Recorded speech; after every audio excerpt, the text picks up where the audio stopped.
Last podcast on the left is all about the facts. So when Southern New Hampshire University came on as a sponsor, it was time to do some research. Turns out they offer more than 200 online degree programs, and get this, criminal justice and psychology are some of the most popular. Classes have no set meeting times, and tuition rates are some of the lowest in the U.S. Want to learn even more about SNHU? Visit snhu.edu/last. Insurance isn't one size fits all. That's why drivers have trusted Progressive's Name Your Price tool for years. Just tell Progressive what you want to pay, and they'll show you coverage options that fit your budget. Visit Progressive.com to find a car insurance rate that works for you. Progressive Casualty Insurance Company and Affiliates. Price and coverage match limited by state law. There's no place to escape to. This is the last podcast. On the left. Side stories. From your glade. That's when the cannibalism started. Side stories. Yes.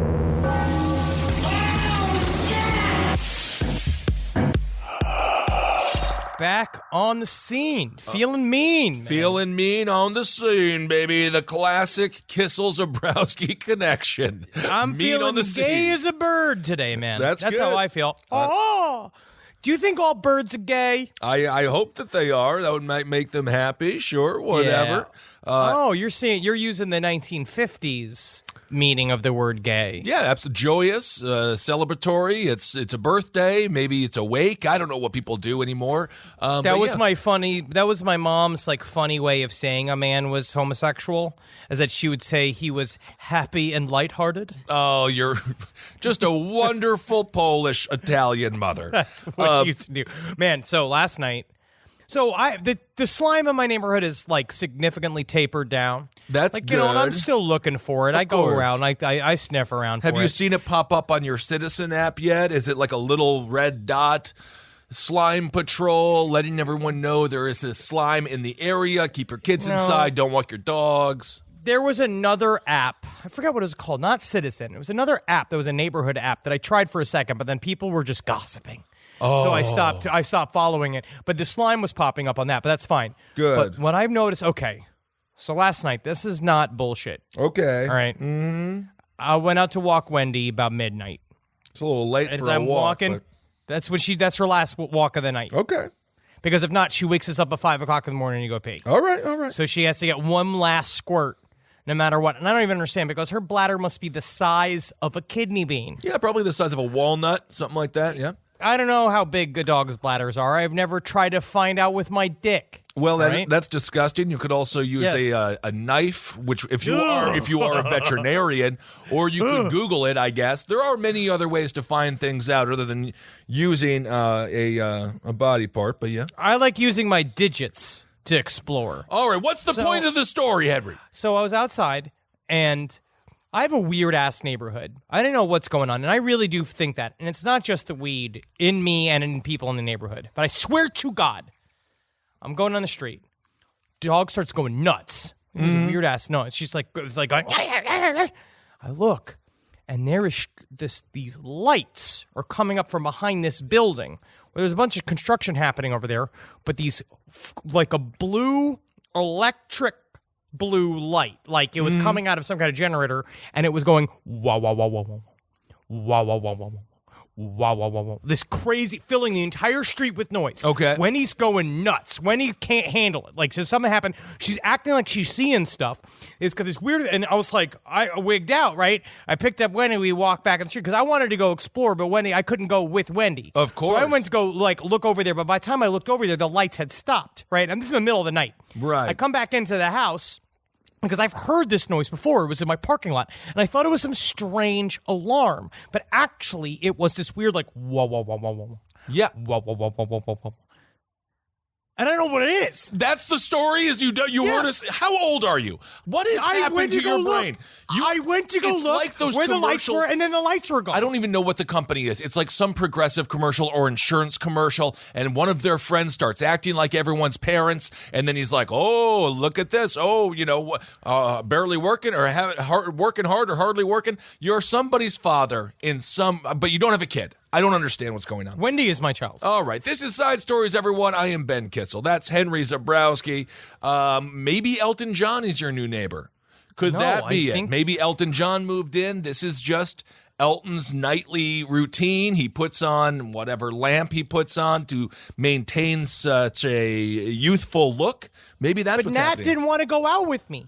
I was like, Nat, let's go out. And she's like, you're scaring me. Stop scaring me. And I was like, let's go find these lights right now. And then by the time I walked back out there, the lights were gone. Mm-hmm. So I don't know what the hell it was. All I know is that I have the movie Repo Man is happening in my neighborhood right down the street, and I'm missing it. You're missing the whole damn thing, and maybe that's best. Maybe that's for the best, because I don't necessarily know if your character in this movie is going to end up alive by the end of it.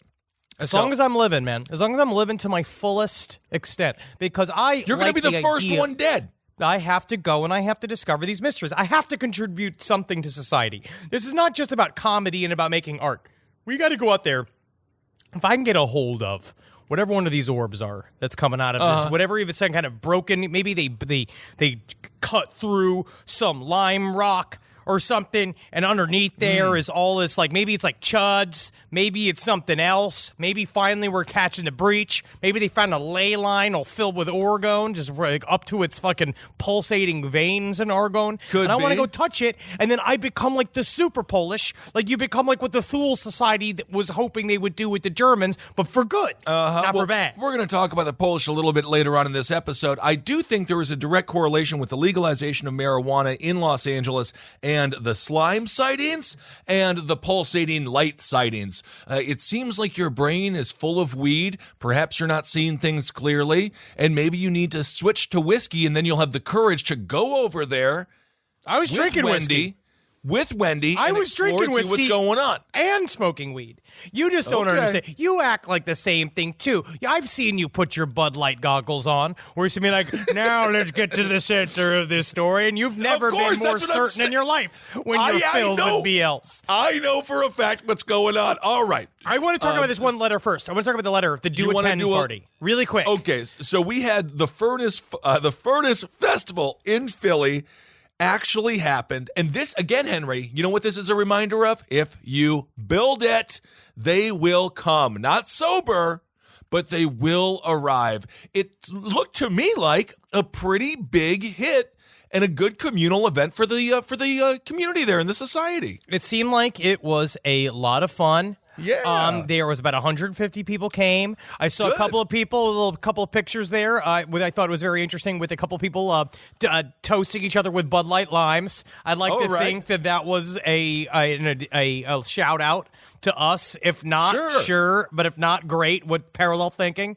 The letter, if you don't remember, it was written by a person who called himself Abba, and he said this is to inform you that all the food ate since first grade is alive in your body, especially the dead animal remains or meat since it was cooked alive and is alive in your body. Anywhere it goes now, you must go with it. That's 365 days a year from first grade to now. Breakfast, lunch, dinner. Also, newborn baby received your first grade body or a meal just like the 365 days a year. Breakfast, lunch, dinner. It's a very intense letter, but basically it ends with there'll be a meeting on April 27th, 2019, 12 o'clock in the afternoon, and the subject of building a steel furnace, 27th and Girard Avenue on the vacant lot. And it seemed like quite the party. Yeah, absolutely. A lot of people having a good time. And the best part about it, Henry, did you see the picture of the man who wrote the letter? Yes, I did. And what a character. I mean, he must have been, he looked like, because he was just, I think he was in a wheelchair. I'm fairly certain. And Well, this he was one covered video, in blankets. the Philly voice put it real. His name is Milton Jackson, 64 years old. Looks like he's 85, but that's because he's been on the street he's lived in Brewery Town for many years. Many of them as a homeless man. Yep. And he wrote the letter. I do like how the Philly voice constantly calls him a wheelchair user. Like he chose to use a wheelchair. Well, honestly, he might not require it. That is possible. He's, he's a man about town. He is homeless currently, so maybe the wheelchair is his ultimate mode of transportation. It might just be more comfortable than walking. Makes Absolutely, because then it's like your car is also you can always relax. I like relaxing in my car. Absolutely. So, he didn't speak as much as he had a spokesperson by the name of Bessie Jones, who was a Brewery Town woman. She considers herself a student of the teachings of Jackson, who she initially referred to only as Abba. And basically, Bessie's daughter, Sarah, insisted they share his real name so that people could actually know who he was. He wrote the letter. They were scared to put it out because they were afraid of the repercussions. They rolled him in there at 2 p.m., about 2 hours after the party started. Milton Jackson, he did not speak much, but he did say apparently just the sentence, "Baby Jesus brought to life." All right. So that's good. That's good. He's in there. Baby Jesus screaming in a cradle somewhere, brought to life. That's good. That's what you want as opposed to a lifeless baby Jesus. That's not something you can party around. You have to mourn. Well, people were hanging out, and apparently Bessie was saying the way she sort of extended the lessons from the letter. If you want to go read the full transcript of the letter, I suggest you do. It's fun. But she did say she was trying to kind of describe what his teachings were all about. Okay. And she says that it's not about turning people into statues. Though Milton, a vegetarian, does think that meat remains inside humans for extended periods of time. It does. He compares our human bodies to a furnace. What we all want to be is a furnace so we can purify ourselves and get rid of dead remains and things that are toxic to our bodies. Abba doesn't eat meat. He always tried to get us to not eat meat. Okay. I like this guy. I mean, he's got a message. He's motivated. I am personally not a vegetarian, but I do understand the vegetarian mindset. I feel bad every time I eat pork. It's just so good, but pigs are also so cute and so smart. So this man, his heart was in the right place. He sent out the letter. They said, what's going to happen? Everyone's going to make fun of you. Much like what everyone told Adam Sandler. They're all going to laugh at you. They're all going to laugh at you. They're all going to laugh at you. But you know what they didn't do? They didn't laugh at him. They laughed with him as they all communed together in a beautiful Philadelphia park. It looked like an absolute blast. And if this doesn't motivate you to get out there, spread your word around, and all you have to do is have a destination in mind. That's what he did right, Henry. They asked him what did he think of the furnace party, and he said he wasn't surprised. No, he's not surprised because he planned it. That's the perfect thing. He planned it all. I really take a lot from this, Kissel. I really too. do believe the same thing. It's about, if you want to see something to change in this world, you got to go do it. Absolutely. If there's a party that you wish you were a part of that wasn't there, you're not getting invited to, right? Throw your own goddamn party. Bring Make the party your own to you. stuff. Go out there, follow your own goddamn dreams. And it's not about pulling yourself up by the bootstraps. It's about maybe, possibly fashioning bootstraps. Absolutely. Think about that. If you could fashion your own bootstraps. I took that a lot from you. When I did the documentary, I was forced to sit. You're putting together a documentary about your election cycle. This is going to be, so the documentary, Travis Irvine is working on it. My friend Earnhardt's going to do the band, great band. They're going to do the music, and it's going to be called Hail Yourself America. And because of this documentary experience, which should be out sometime this year, Henry is forced to say nice things about me in front of a camera. Not forced, but I feel like you would say nice things. I was truthful.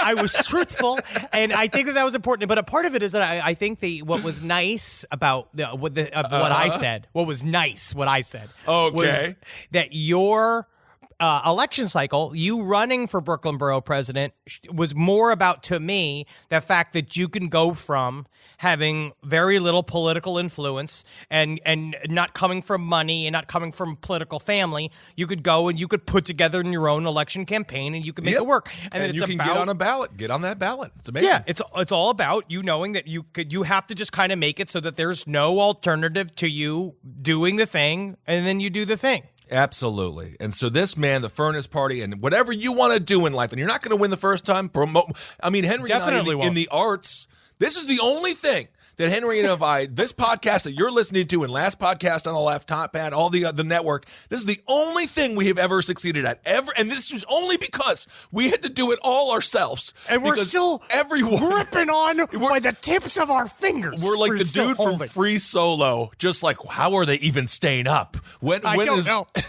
I don't know. Because if you saw us, like if you actually saw the graphic representation of what it's like to be an independent artist making it, to try to make a living as this, you would just see us hanging on the side of the mountain with the little, like, because he had those weird, like, monkey toes. I saw Free Solo. Oh, my God. It was so good. Yeah, it was crazy. Eventually be like, who catches those guys when they fall? Like, oh, no, they go straight into the dumpster. They go straight into the cavern. They go to Splattertown. Well, anyway, so thank you all so much for your support, and we want to support you in whatever you're doing as well. But let's talk a little bit, sticking in the art world. So we're talking about Israel Keys this week, or last week's episode of Last Podcast on the Left. So Ace of Base was something that we joked about Israel Keys liking in our Israel Keys episodes. Does he actually like it, Ace of Base? We don't know. We don't know. We joked about it, and it turns out we may have not been that far off.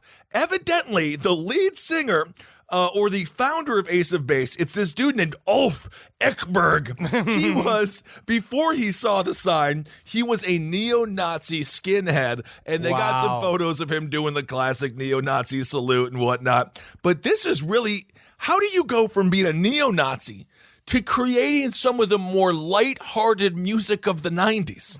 I think that maybe they're really, really close to each other. Maybe. I've always talked about Taylor Swift as if she is. She's the Nazi ideal.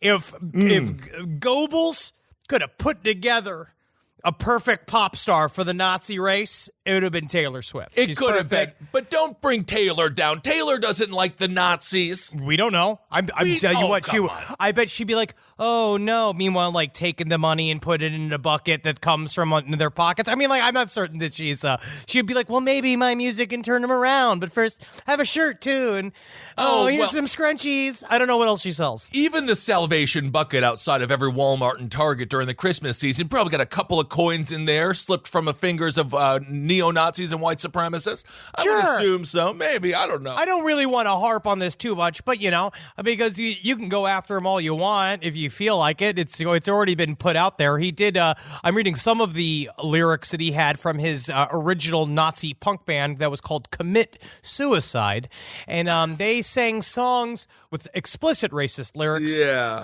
How explicit? You might ask. Do you want to read? Should I even read these? Well, These so are he pretty says, rough. Yeah, it says, men in white hoods march down the road. We enjoy ourselves when we're sawing off. You can imagine that is the N-word. Heads, immigrant, we hate you. Out, out, out. Nordic people, wake up now. Shoot, shoot, shoot. I saw the sign, and it opened up my eyes. I saw the sign. No, it don't matter without understanding. That's how I bet you those were the original lyrics are all scrapped, because sometimes they'll write like stunt lyrics while they're putting in the music, and they just have to be like, hey, he's like, hey guys, can you tell me what's a really bad word for Asian people? We're like, we don't need a let's write a song about dancing.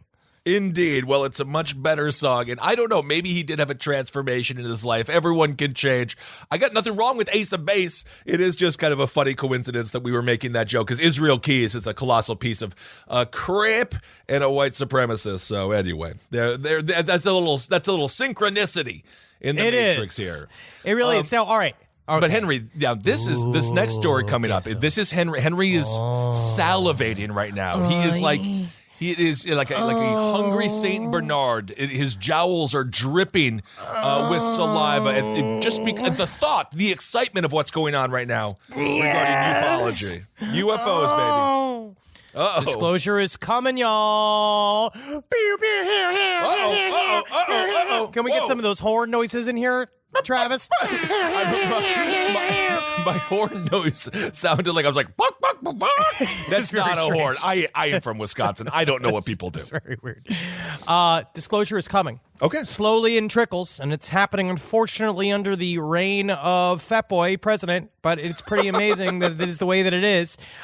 We're the first thing that's showing. Obviously, you're going to have to read a little bit between the lines here, because they're not openly saying that there are UFOs, or they know what they are, or they've been tracking them. What they're saying is they're going as far to spend government money and change government standards of reporting UFO sightings to the U.S. Navy, which is actually something not to bat a nutlash at, because this is something that is very difficult to change. It requires a great deal of energy, and it's not something they're going to do unwarranted. Now, what they have here in an article by the fucking Washington Post, which is what I love about this shit. I don't know why. WAPO is all right, but would you say this? Because sometimes, you know what I mean? Because I know. a lot of times it's in like, in the Della Punca Courier, you're having, like, this is a real newspaper. Yes, that is true.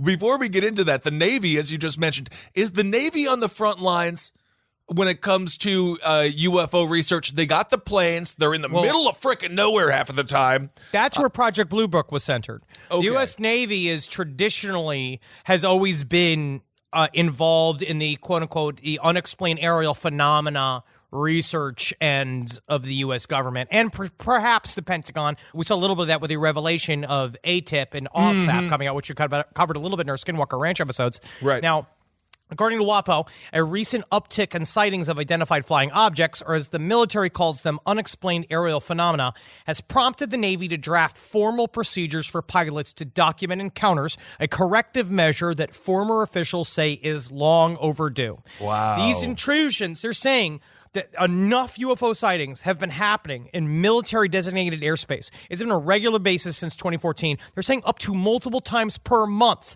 to the point where pilots are so angry with their bosses, saying you have to listen to us. They are reporting things that they're reporting orbs quite a bit. Awesome. This is like literally actual chrome orbs flying through the sky. They're saying these Tic Tac shaped objects, which if you look up the Tic Tac UFO of December 2017, you can see this footage. They're saying these porcelain white objects with no seams are flying through military airspace. This is a huge deal. The fact that they are talking about Absolutely. this for so long, just the idea of bringing up this subject would make you a laughingstock to most people, which I think is probably still true because they figured out how to beat us, which is you do a cultural victory like in Civ 5, where you change the minds of everybody else so that they automatically think you're stupid just for even talking about UFOs. Right. So it is, to Henry's point, really fascinating. The Navy actually came out with a statement. The U.S. military very rarely makes statements about UFOs. Obviously, we had the disclosure that they paid $25 million for a secret program. As relatively recently, I think Harry Reid, the Democrat of Nevada, was a part of that. Yeah, but $22 million isn't even fucking anything to the U.S. government. That's their fucking that's their Nespresso budget. Yeah, exactly. Seriously, that is their snack budget for a Thursday. And of course, Bill Clinton in like 94, he was on Jay Leno, I think, and he's like, I want to get to the bottom. I'm going to get to the bottom of these UFOs. And of course, meanwhile, he's just like, baby, he was already the bottom of several interns. Come on. Yes. Do you remember this? Really, I remember that. Hey. So the Navy actually came out and said there have been a number of reports of unauthorized or unidentified aircraft entering various military-controlled ranges and designated airspace in recent years. So they're doing this for safety concerns. They also said the Navy is updating and formalizing the process by which reports of any suspected incursions can be made to the cognizant authorities, a new message to the fleet that will detail the steps of reporting in its drafts. So this is, Henry, would you say this is probably the biggest UFO news since when since we found out that there was actually a multi-million-dollar program? Yes, this is very big news. It's just showing, it's what we I think the UFO community quite often wanted this slow disclosure. Obviously, this is not full-on disclosure. They're still saying, like, they don't want them called UFOs. They don't want to say ships. They just need very perfunctory descriptions of what people are seeing so that they can label it phenomena, and then God knows what they're going to do with it. But mostly, it is them showing a little bit of their cards, saying, right, we have been throwing money at this to try to figure out what it is. And probably the reason why we're not saying anything about the research that we're doing is because we don't know what it is. We're witnessing something that is a tenuous relationship with our idea of reality, which is very difficult to introduce millions upon millions of people to, because it's going to freak them out. But it's important for once we get down to brass tacks, which I think they're going to realize, these UFOs are not just ships. These are not just spaceships from another planet. This is some kind of psychic phenomena, and that once we can crack open the other side of the science end of this and say this is how interdimensional crafts work. This is why we are one of many universes, and how we can explain it, and how somewhere deep inside our reptile brain it functions as an antenna for these things, and we kind of half create them as they go. All right. It could also just be a flying big boy, like the film Austin yes. Powers, if you recall remember. how Dr. Evil escapes in a flying big boy. Of course, the fast food restaurant. Could be one of those. It's at a giant Johnson. Remember that when they had a bunch of euphemisms for penis, and they called that on the. They made a lot of money on that movie. A lot more than we'll ever make. This is what happens with the ufology discussion, is that it always comes back to Austin Powers. Well, that is not the first, that's not the only, alien news. There's a professor out of Oxford University who is putting his name on the line. This dude's name is Young Hei Chi, and he claims that aliens are breeding with humans to survive the climate apocalypse. He wrote a book in his native language, his Korean language. It is called Alien Visitations and the End of Humanity. And he says there are 4 types of aliens: small, tall, and blonde, aliens with scales and snake eyes, and finally, insect-like aliens, the latter of which call the shots. So this man sounds like Henry Zabrowski, but again, he is an Oxford professor. So maybe something's going on here. Buddy. It's trickling in. I think that we're seeing some stuff. So what he basically did is that he took all of the reports from people talking about being abducted. He took all of this information and he said, if all this is true, these are the things that come up again and again, which is these human beings are abducted, i.e. animals. Their sperms are sklish, sklish, sklish, sklish, sklish, sklish. They get the juice. They scrape them eggs. They make a hybrid with their DNA mixed with our DNA in order to slowly seed our planet with these hybrids, and then basically you create deeper and deeper hybrids. So you're now making hybrids fuck. You get 2 hybrids up in the sky, which is true. I've seen these type of abductions where people are kind of put up in the sky. They're all of a sudden they're meeting somebody else. They start fucking, basically hypnotized by rays. They have to start fucking each other. And now those babies, which are then stolen in the night quite often, where it's like a person will be pregnant, and they get abducted, and then the baby goes missing because they're putting it in their baby farms. They might just, of course, be telling their partner that because they fell out of love with him or her, and then they say the baby must have been abducted, even though perhaps they went to go to a doctor and have the baby abducted to another land entirely as well. It's quite possible. But what I would say, though, is that if you want some good deep dive material for this, look up Dr. Young, as in Sean Young. Sean Young, and then Hei Chi, which is HAE-CHI. God knows I didn't have spellings right. And there's a great lecture he did called The Environmental Crisis and the Increase of Alien Abduction. And there's a couple of lectures he has on there that are very, very interesting. It's just done by legit people, which is why it's starting to make news. Well, it takes all of the, there's another guy named David Jacobs that does a lot of research who has been compiling abduction research under his group, the International Center for Abduction Research, that has a lot of shit. I would love to see the emails they get sent on a regular basis from people who claim to be abducted, but in reality, they were just blackout drunk. So according to Chi, the aliens, they share the same biosphere as us, and we're messing it up. So they're getting mad at us. This is what he said. He said, they come not for the sake of us, but for the sake of them. Their survival, but their survival is actually our survival as well. Their survival of the entire biosphere.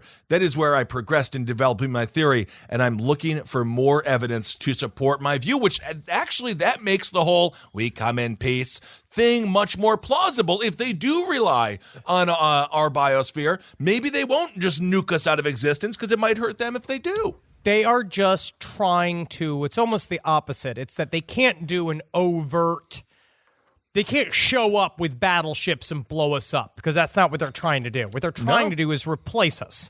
They're trying to slowly but surely replace us so they can live in our world because according to, if you want to believe the more extended lore about the alien agenda, is a lot of these people, specifically Greys, are coming from an area of basically an area of the universe that is dying. And they come here and we match up. And so they are just slowly but surely being like, well, hey, this will work for everybody because we'll make you guys look like skinny Kate Mosses that can also live in our starships, but we also then get all of your gold and we get all of your oxygen. With any luck, they'll land in Indiana first and realize that indeed this planet is failing as well. So just get out of here. Get out of here. That's what I say. So man, I just say come be on the show. Come be on the. If you're an alien and you're listening and you're getting this in your spacecraft, Skype in or whatever, like click clack, whatever your version of Skype is, we'll download it. Come on the show. Come on the show. I want it. Honestly, I'd like to have a pretty legit channeler. I don't know if there's anybody out there that who does channel, but if you got some Pleiadians we could speak to, fucking pump them through the fucking net, dude. All right, there it is. That's a little alien corner. All right, I'm just so excited, man. This is big for me. It is. It's absolutely awesome. It's big for all of us. It is. I love it. I love that the Navy is commenting because these people in the Navy, like a general. These people are hardened. They don't want to talk about this nerdy shit. They don't want to, they want to talk about war and peace. They want to talk about the Russians. They want to talk about the Chinese the cyber war is the next big war, and we need to, get a leg up on what's already a situation that we're losing. So, they don't want to talk about this. Although I do think it would be fun to be one of the seamen, one of the Navy guys there. Oh, yeah. No, I was about to say, it would be fun to be a little seaman just going through the tubes, coming at the cock. You can be inside a vagina and you're looking for eggs. I love eggs. Well, that's pure proteins. That's basically what being a naval military person is. You go through all the tubes in the submarine. Yeah, you know what my father did? That's my father. My father was a submariner. I know what he was. We have the same bodies. We were the same heights, you know what I mean? But also, my father was a pretty randy gentleman up until he met my sainted mother. Absolutely. No, you would have been great. But that's how my mom always put it about my dad, is that when they used to talk my mom, she was like, oh, when I met your father, oh, God, Henry Thomas, the only women he would date were bar women. What do you mean ball women? Bar women. Bar women. Bar women. That's the only thing she called it was bar women. And I was like, I love bar women. Yeah, what's wrong with just like your father. just like your horny father. Well, all right. Let's come back to Earth here. I want to tell this story about this dude named Kai. Now, he is the hatchet-wielding hitchhiker.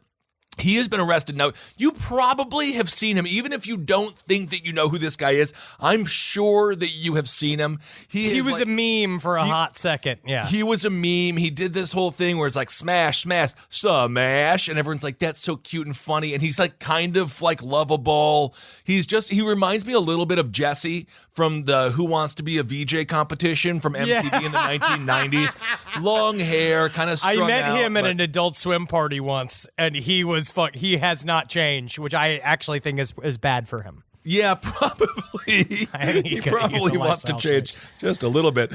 So anyway, this dude, Kai, you can just YouTube Kai and you'll see the video. His real name is Caleb McGilvery.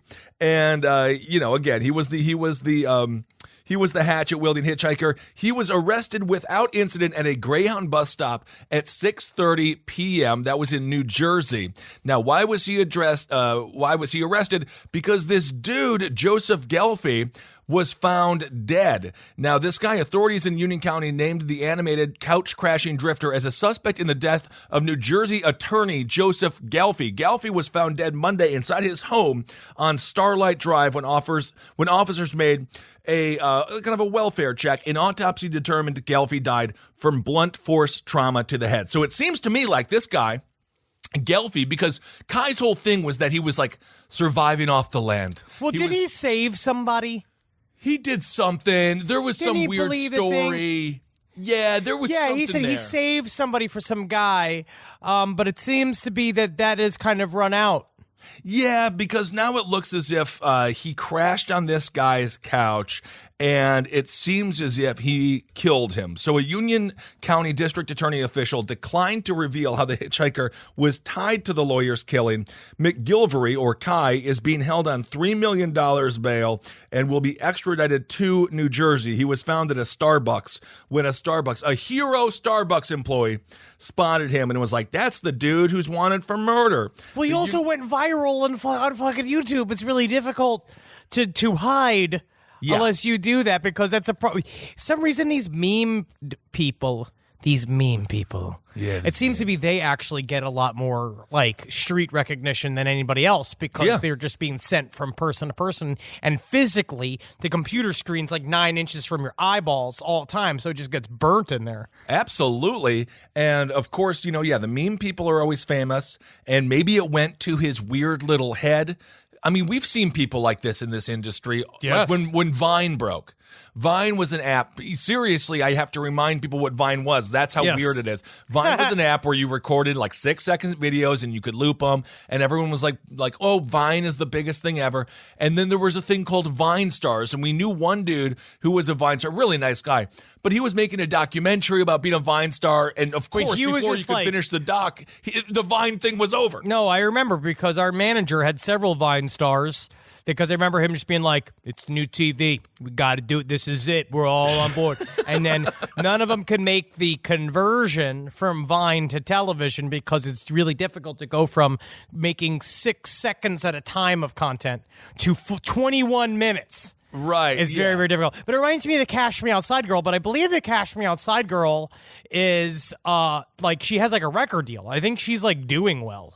I think that she is a Hail Mary by the music industry to try to sell just any amount of records at this point, because that industry is dying. Again, speaking of dying, this lawyer has been killed by Kai. This is according to Union County prosecutor Theodore Romancow.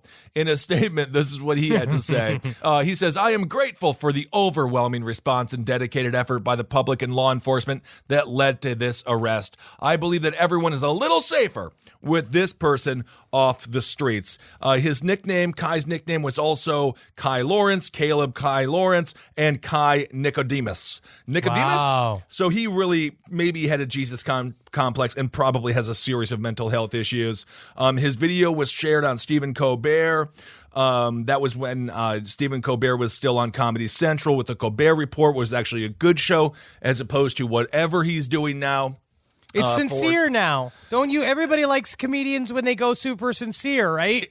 They like it when you get really serious. I thought the whole point was that they didn't. That we're not.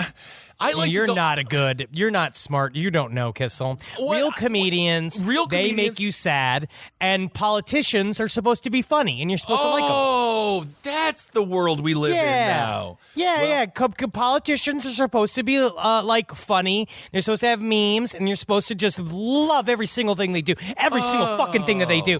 And comedians are supposed to be philosopher kings that tell you how to think and behave. Well, in no way is that an indicative side effect of how dumb we've become as a culture. No way. All right. So Kai looks like he might be finally have a home. Unfortunately for him, it will be a New Jersey penitentiary because most likely. He could do worse. I really think he could do worse. I feel like, that is my thing. If I was ever homeless, I'd be put in jail. I'd be put in jail, but I tell you what, I would do it for the people. Right as everything was falling apart, because at that point, Natalie will have left me. She'll have taken Wendy.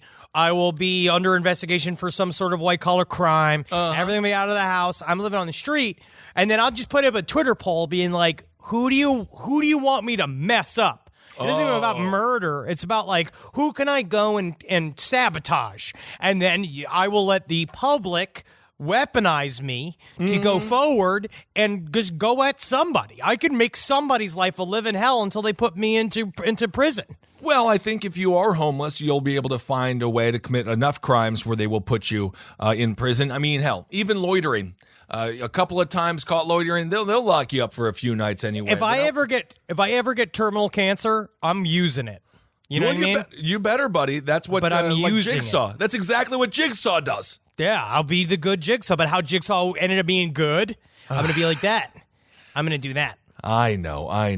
But you wouldn't do that? If I had terminal cancer? Yeah, you wouldn't be a vigilante? No, I would catch up on Game of Thrones and all of these shows that I don't watch now. That's you what seriously just sit and watch premiere television?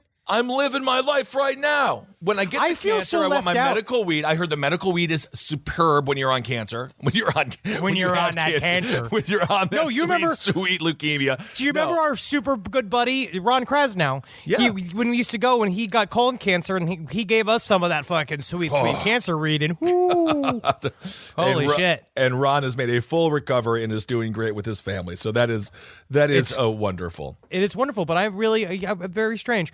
I feel so left out right now because I don't watch Games of Thrones. I don't watch Game of Thrones only just because I read the first 2 books and then I started watching. I tried to watch a show, but by the time it was going, it was too much to catch up on. So I haven't watched the show, and then I haven't seen any Avengers films either. Just because we've been so busy, we've been on the road, I haven't seen any of these movies. Well, you know what I do? So I don't know what's happening.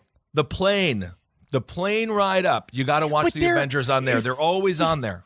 It feels like such a waste to watch that size of movie on the 4x4 fucking plane screen on the. Well, I mean, they shrink it down. You don't just see Thanos' big toe.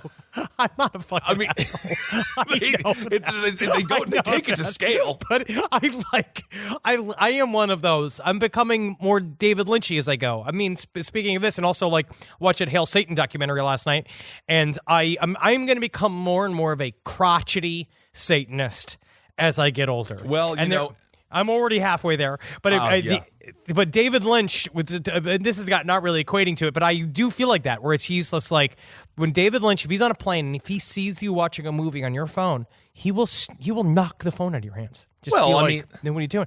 Like, what are you doing? David Lynch, you can kind of accept it because he's a funny old man, but I can't do it right now. But I believe that movies should be seen either in theaters or in as big as a fucking television as I can purchase with my tiny hands. When you're on a little Delta flight, you got the small, like you said, about 5x5, 5x8 screen. You got to sit real close. And then it's a huge screen. It's all perspective, Henry. It's all perspective. You're ruining your eyes. Oh, no, that's a myth. That's a myth. I know. I'd rather watch documentaries. That's how I saw that Free Solo thing. Oh, yeah. Free Solo. So good. Then I made it through about 45 minutes of A Star Is Born, and then I shut it off so hard. I hit the screen so hard that I woke up the person in front of me. Shutting that thing off. I had one person yell at me for tapping the screen too hard, but I didn't think I was tapping the screen too hard. And then what you do is passive-aggressive fight for about 5 hours. You let your face drift over to the side and be like, what if I tap your fucking head too hard? And then she'll smell all the JD on your breath. Yeah. And you come a thing, and then you just wham, wham, wham. It's the passive aggressive wars that I fight every day in the streets of Los Angeles. It was a very svelte, maybe 25-year-old black dude. Like he was quite handsome, and maybe I was hitting the screen too hard. I didn't particularly think I was, but I was How hard are you hitting the screen? I didn't think I was hitting it that hard, but it was also one of the first times I ever sat in a nice seat on an airplane. So the guy turns around to me and I was like, how you doing, man? Like a big old redneck or something. And then he's like, stop tapping the screen so much. And I was like, I thought we were going to celebrate being in the front of the, okay. Yeah, I thought we made it. That's what I thought. We made it, buddy. Exactly. Live from your grave. This podcast is brought to you by Squarespace. Squarespace is an all-in-one website platform that helps you stand out online. Yes, that's right. You don't have to smash your face with a hammer. You can just start a business. It's got everything you need on Squarespace, from securing your domain to building a professional site and showcasing your work all in one place. Let's say you want to show everybody how you can carve your ribs out of your lower abdomen so that you look more like a Ken doll. That's amazing. You can bring your vision to life with AI-powered design or curated templates, plus flexible editing tools that helps you create something that truly reflects your style, especially if you are somebody that is trying to corrupt the young men of America. That's what Squarespace is really going to help you. Squarespace makes it easy. It makes it easy for you to put all that together, and you just go to Squarespace and do it all. Thanks, Braden. Head to squarespace.com/left for a free trial. And when you're ready to launch, use offer code LEFT to save 10% off your first purchase of a website or domain. Summer schedules can get busy fast with camps, vacations, sports, family time. And, every single time Carmi eats a block of dark chocolate. We got to take her to the emergency room. You know how much time that takes. All right, IXL makes it easy to keep learning part of the routine in just a few minutes a day. IXL is an award-winning online learning platform that helps kids truly understand what they're learning, whether they're building math confidence, strengthening reading and writing skills, or reviewing science concepts. From pre-K through 12th grade, IXL offers personalized, interactive learning that adapts to each child's level and pace, which is great because Carmi has been really slow in biology, and Wendy has really been struggling with American history, mostly just because she doesn't agree with the way it's being taught. So it's really important. You make an impact on your child's learning. Wendy, as soon as she gets her chicken, she is ready for all of her lessons. And Carmi just really has to eat 5 or 6 bites of liver, beef liver, chicken liver, and then she can really get down to, I'm hoping this is the year she reads To Kill a Mockingbird. So really, IXL, thank you. Make an impact on your child's learning. Get IXL now. And Last Podcast on the Left listeners can get an exclusive 20% off at IXL membership when they sign up today at IXL.com/left. Visit IXL.com/left to get the most effective learning program out there at the best price. Is there anything better than a summer evening outdoors? Enjoy your space to the fullest with new greenery from Fast Growing Trees. I love a big, thick bush. Fast Growing Trees is America's largest, most trusted online nursery, and they can send me a big, thick bush any time of the day. It arrives at work. It arrives at my car. I can pinpoint on a Google map where it is. Send me a big, thick, brown bush. And they send it immediately when they have it, because sometimes the shaver comes to town. I remember one time I ordered a cherry wood tree from Fast Growing Trees. And my God, I couldn't cut it down, no matter what my father told me to do. I had to lie to him about it.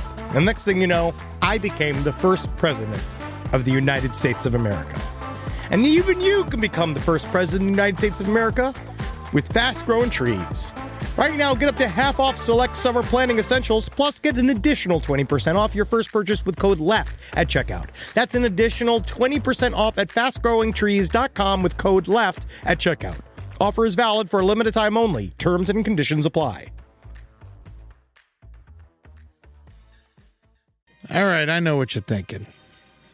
I like to go banking, but I don't want to give to these big old banks all the time that cater to the 1%. Well, go ahead and get yourself hooked up with Chime. It's banking built for you, not just those rich jerks. And they got thousands of fee-free ATMs because why pay to get your own money? Chime is working for you, man. You get your Chime card, you're going to get travel perks, you're going to get into airport lounges, you're going to get those chicken thighs. You know, every time I go to an airport lounge, I get chicken thighs. And you know what I say whenever I see a plate of chicken thighs? Give me more. Chime's going to get you those chicken thighs in these lounges, all right? Sure, they could serve other types of meat, but why would you when chicken thighs are so delicious? Chime is not just smarter banking, it's the most rewarding way to bank.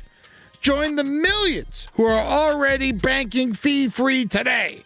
Head to chime.com/left. That's chime.com/left. It only takes a few minutes to sign up. Chime is a fintech, not a bank. Banking services for Chime Card provided by Chime's bank partners. Optional products and services may have fees or charges. Stated cashback for Chime Prime only. No minimum balance required. Checking account ranking based on JD Power Survey published October 20th, 2025. For more information on travel perks, go to chime.com/disclosures. Rise from your grave. All right, what is this shit with the whale with harnesses? They could be a Russian weapon? Yeah, I wasn't sure if this was a top hat story or a side story. So in Norway, they found this whale and it had a weird harness like it was going to its first day of whale school. And they found out it was a Russian piece of technology that was used to monitor I guess wherever the hell the whale goes. I don't think the whale is like getting orders from the Kremlin to be like, well, no, and now go down this canal. Have you seen this? So this whale was swimming between the boats, right? Fishermen in waters near the small Norwegian village of Inga Jørgen reported last week that a white beluga whale wearing a strange harness had begun to harass their fishing boats. We are going to put out nets when we saw the whale swimming between the boats. Fisherman Jor Hestern told Norwegian broadcaster NRK.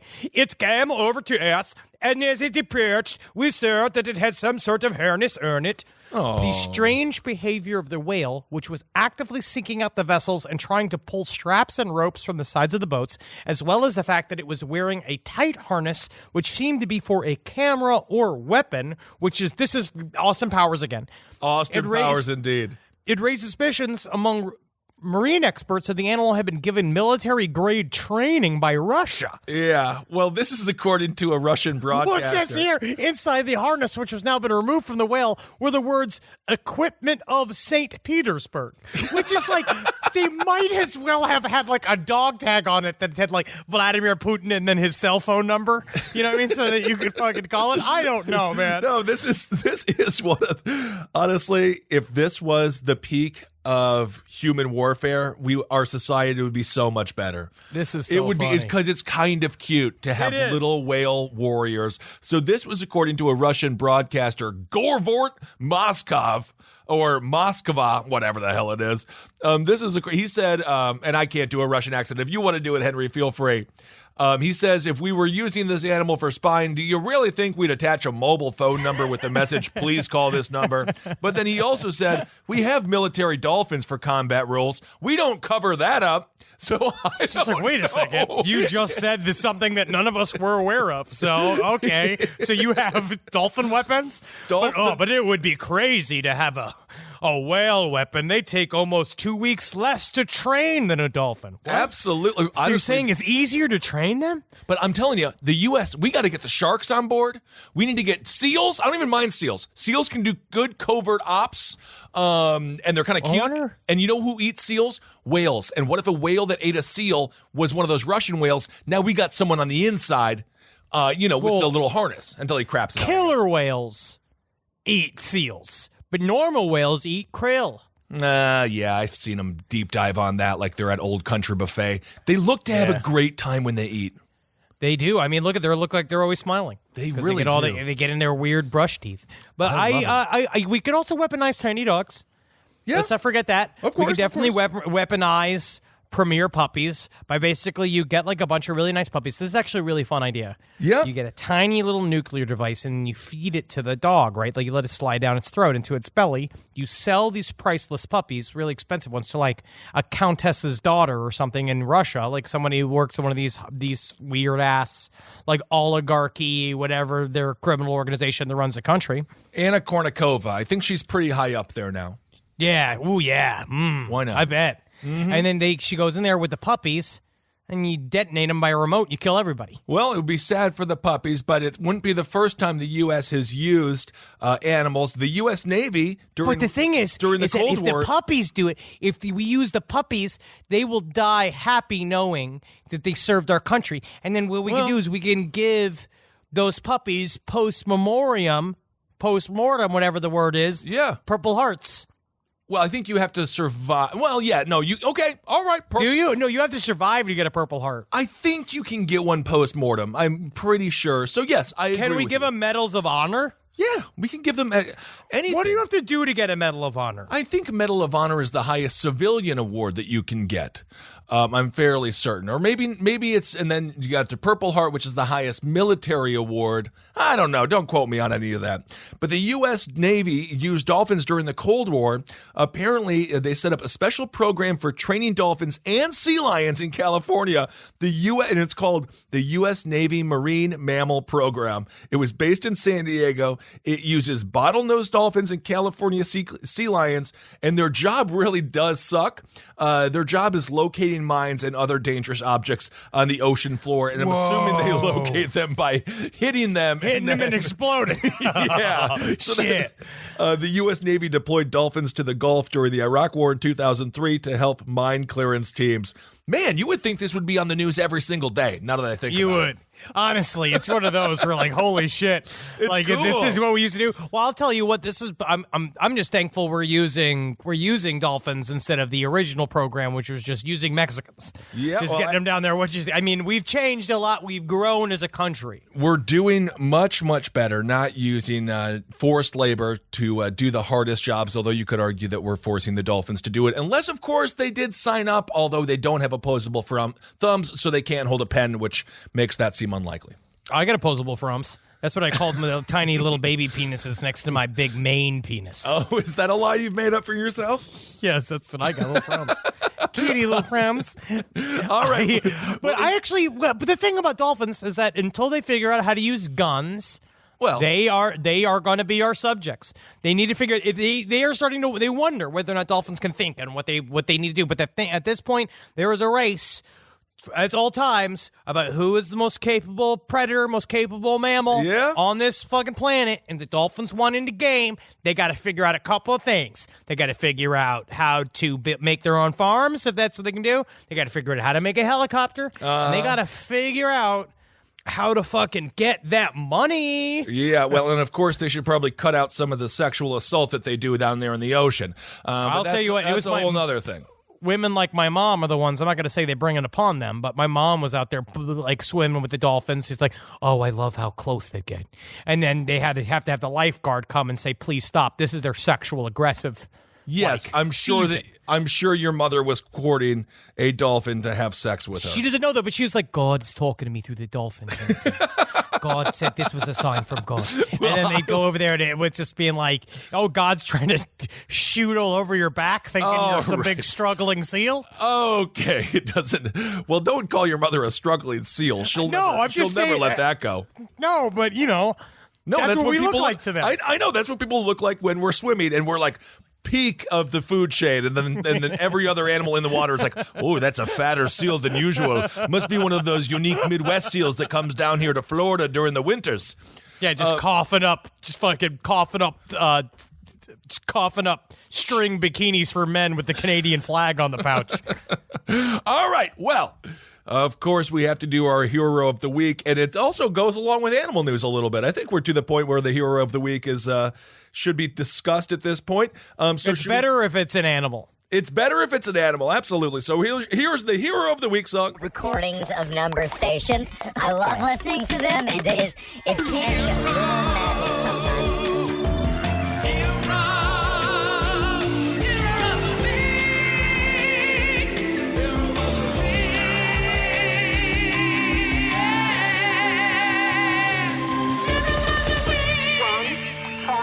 All right, so Freddie the Parrot. Henry, have you heard of Freddie the Parrot? No. Okay, very good. If you would have told me, yes, indeed, I have, and went on a large diatribe. Of course. So Freddie the Parrot, his name is Freddy Krueger. He has made it back to a zoo after being stolen. He wasn't I know, it's so cute. He's such a cute parrot. He wasn't just stolen, though. He was also shot and bitten by a snake. An Amazonian parrot called Freddy Krueger has made headlines in Brazil after managing to find its way back to the zoo from which it was stolen while recovering from a 4-year nightmare that saw it shot with a gun, abducted by armed thieves, and bitten by a snake. This thing, if this bird could talk, wait a second, it can. It can. What is this parrot? What it's saying? Oh, it's got a lot of alternative views about the Jews, which is unfortunate. That's what always happens. Well, I don't know if neo-Nazis abducted him or not, but something happened. Their turquoise-fronted Amazon parrot, whose Elm Street-inspired moniker stems from its bullet-disfigured face, was pilfered from a zoo in the southern city of Cascavel. And according to the Brazilian newspaper, Folha de São Paulo, São Paulo? I think it's São Paulo. Sao Paulo. Sao Paulo. Freddy's capture was just the latest in a series of misadventures to affect the Amazonian bird. So he had a hell of a lot of stuff going on. Freddy was first brought to the zoo about 4 years ago after being severely injured in a shootout between police and gangsters during a raid on the drug den where he had lived with the villain's owner. And again, Henry, if you are going to do something illegal, a parrot is the worst possible animal. Oh, I mean, I hate birds. No, I don't hate birds, but I hate the idea of keeping a bird as a pet. I like Yeah, dogs, and dogs keep your secrets because dogs are loyal. I agree with that. And parrots have been used in criminal cases to have the person who took care of them arrested because they'll be like, Big Boy did it. And then they'll be like, oh, is your nickname Big Boy? And then the owner will be like, it is indeed. And then that owner will go behind bars forever. So in the I just don't know shootout- how that bird then doesn't live outside of that, isn't killed by other birds for being a little stool pigeon. I know. It is the snitchiest of all the birds. So in the shootout, Freddie was hit in the upper beak, blinded, and suffered burns to his feathers that grow between his eyes. Earlier this month, the parrot was reportedly bitten on the leg by a snake. Thankfully, it was non-venomous. Freddie bled profusely but survived, only to be stolen days later when 3 armed raiders burst into the zoo, overpowered its security guards, and made off with 2 parrots and a cylinder of gas. Whoa, this is like Malala. What is going on? Did that happen to Malala? I'm not quite sure what happened, but this parrot, it's like 2 days later, however, Freddie returned, discovered by zoo staff at the foot of a pine tree beside his cage. Wow, look at Wow. that. So he is our hero of the week. This is according to someone who works at the zoo. He says he's a bit of a wild one. That's the zoo vet was saying. So he's a wild parrot out there. The second parrot and gas cylinder have yet to be found. I'm a little bit concerned that parrot is probably burnt, dead, and gone forever. I don't know why you would steal 2 parrots and a gas cylinder. Something tells me those people might have been on some Brazilian meth. I think that they were just excited to be awake. That could be. That's what happens. So Freddy Krueger the parrot, you are the hero of the week. Survivors. It's all about surviving every day. Beyonce did that too. She survived and she wrote a song about it. And she had those 2 other women that she used to have sing about it too. And then she fired them because they weren't fabulous enough to keep up with Beyonce, I think. You know. And now they and their lives are ruined, I think. No, it's Michelle, Kelly Rowland. Kelly Rowland's still doing stuff. Kelly Rowland's still doing stuff. And there was a fourth that, they just kind of She is forgot. a toll worker now. Yeah.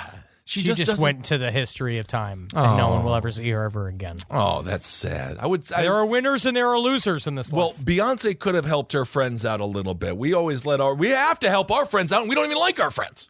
We help all of our ridiculous friends.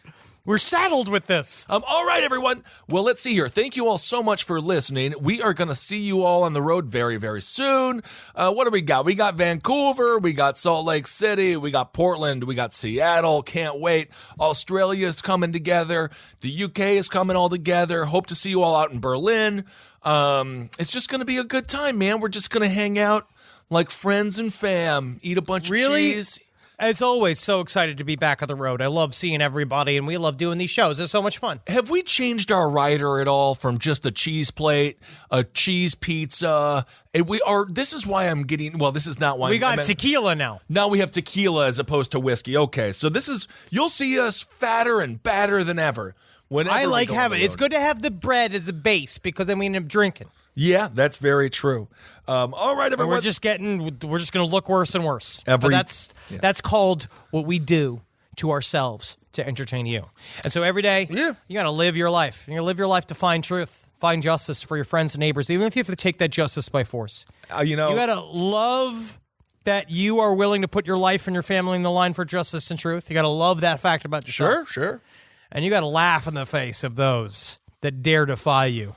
Any one of your enemies who dares think they can challenge your sheer rigor or will this week. Unless, of course, it's an officer and you were speeding and you were pulled over for said speeding, you got to get the ticket. Sometimes I shall not be detained. Well, Remember that sentence. Yeah, like I did. Remember that sentence. When we got pulled over in L.A. by the Uber driver, I shall not be detained. I shall not be detained. Absolutely, everyone. So thank you all so much for listening, and we love you very much. And hail yourselves. Hail Satan. Magustalations. Hail me, hail Satan truly today.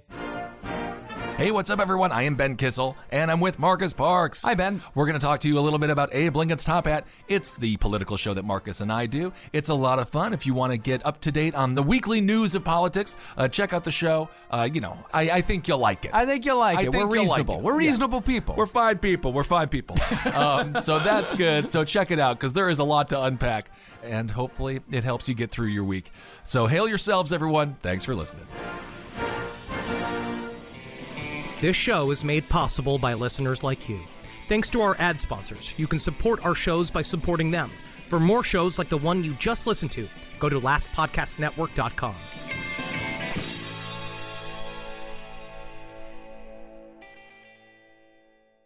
Hey, podcast listeners.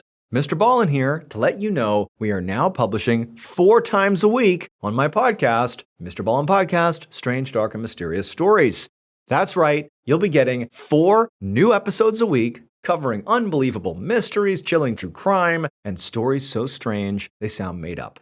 But they aren't. They're all true. Don't miss an episode.